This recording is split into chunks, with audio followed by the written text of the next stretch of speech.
By the time the divorce was finalized, my wife was paying me alimony. She never saw it coming. Neither did I, but for very different reasons. So, it was my wife who brought up open marriage. It was a dirty ambush, the one I never saw coming. We'd been married 4 years. Things weren't bad. That's the part I keep turning over again and again. Things weren't bad. They really weren't.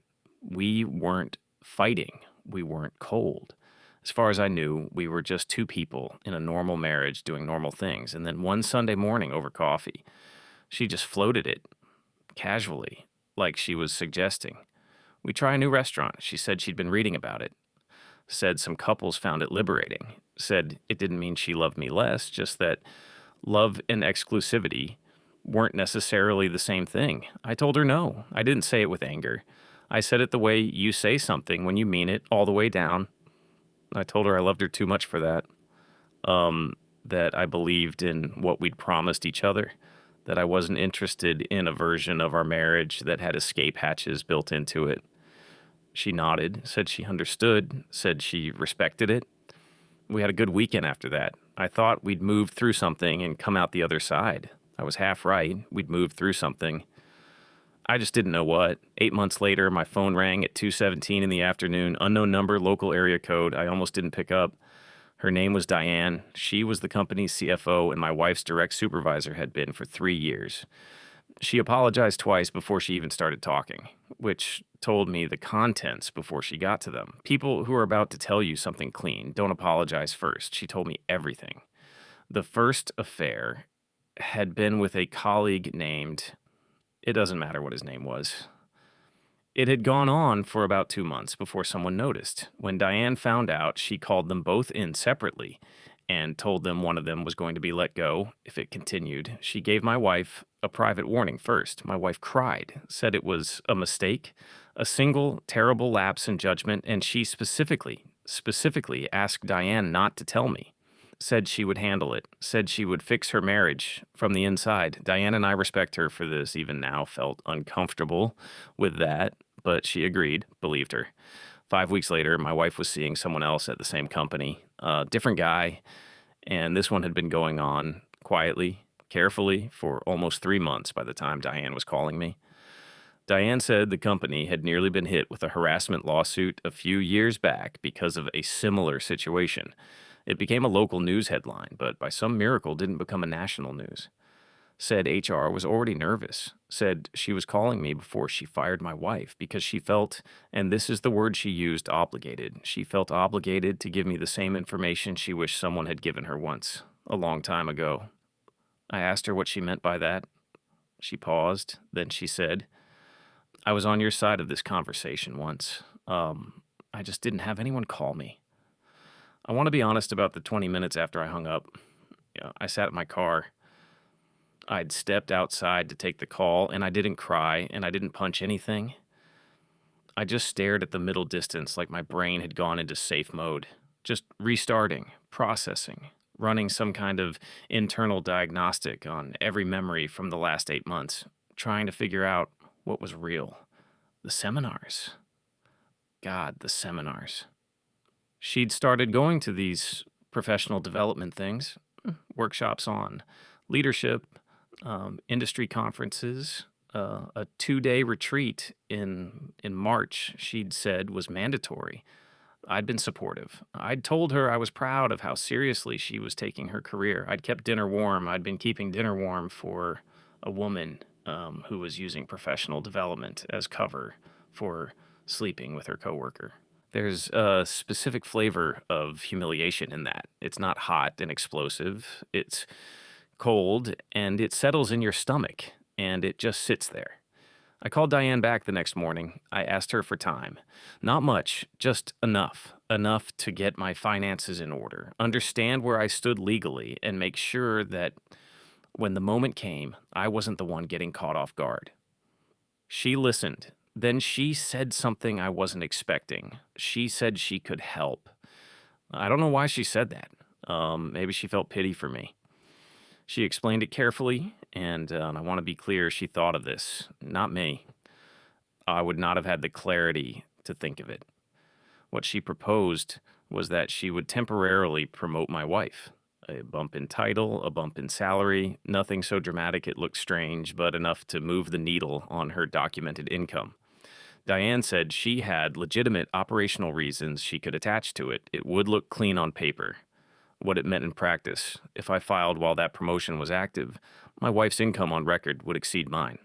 We both were earning almost equally at that time, living comfortably, but I'm a man and my wife, a divorce attorney, had already told me quietly that this created a certain standard expectation about how assets might flow. With the promotion, that math changed. She'd be the one writing a check. I'm going to be honest with you. I sat with that for a full day before agreeing. Not because I felt bad for my wife, because I wanted to make sure I understood what I was agreeing to and what kind of person it made me. I decided I could live with it. She'd been living with worse for 8 months while I kept dinner warm. Next, everything went according to plan for a couple of months. My wife immediately received her promotion, an increase in salary, a bonus, etc. She was ecstatic, while her boss and we kept in touch. The occasional message became long chats. I felt there was something very organic between us. I filed on a Thursday in late October. I remember my wife's face when she was served. I wasn't there. I'd moved out 2 weeks before, citing needing space, which she believed because she still thought she was managing me. But a friend who was at the house told me later, said she kept reading the divorce papers again and again as if it was going to magically change. Held the papers and just stood in the doorway reading them, and her face cycled through about 6 emotions without settling on any of them. Then she hired an attorney, and the attorney pulled the financial disclosures, and that's when it hit her. She'd been promoted. She was now, on paper, the higher earner in the marriage. The assumptions she'd walked in with about how this would land began collapsing one by one. She called me. I didn't answer. She called again. I had my attorney handle it. She found out about Diane and me the way people find out things they weren't supposed to, through a mutual acquaintance, then confirmed by seeing us together in a context she wasn't prepared for. I want to be precise about the timeline because it matters to me morally. Diane and I did not get together while I was married. The first time we had dinner that wasn't just two people navigating a logistical situation was after I'd filed and moved out.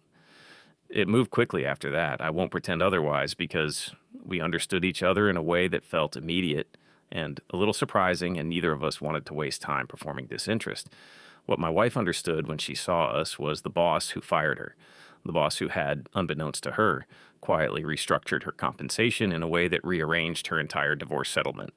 The boss, who was now, 4 months after the filing, wearing a ring and standing next to her husband. Former husband, she was let go on a Friday. Diane told me she'd kept it as professional as possible, a package, a reference for non-relationship related work history, no scene. But my wife asked, apparently, as she was leaving, "Was this ever just about the company?" Diane said, "It started that way." Here's what I know about where she is now. She doesn't have a boyfriend. And whatever they had dissolved when the job went away, workplace relationships, especially the ones built on shared context and proximity and the thrill of the hidden, tend not to survive contact with real life. I don't know this for certain, but I'd bet the math on it. She doesn't have the settlement she expected. She's paying alimony, not a punishing amount, but enough that it's a monthly reminder that the plan, whatever the plan was, did not go the way she mapped it. And she's starting over in her industry with a gap in her resume that she has to explain. I didn't plan any of this in the sense of sitting down with a spreadsheet and engineering outcomes. What I did was receive information, make deliberate decisions, and let the natural consequences of my wife's own choices arrange themselves. Diane helped significantly, but even Diane would tell you she was just accelerating a trajectory my wife had already set in motion years before I knew about any of it.